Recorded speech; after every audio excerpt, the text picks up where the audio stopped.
কে এগুলো ভেতরে কে রাখবে রে এগুলো? তুলাটাকে বার করলি,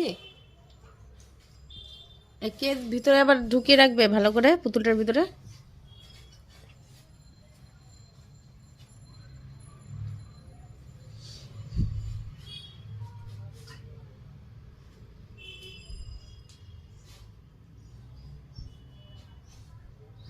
সোজা হ্যাঁ,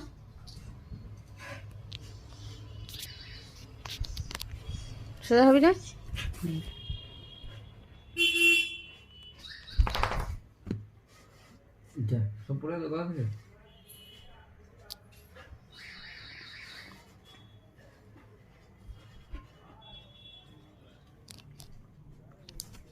কি করবে দিশা পায় না, দেখতেও পাই না আমি কিছু।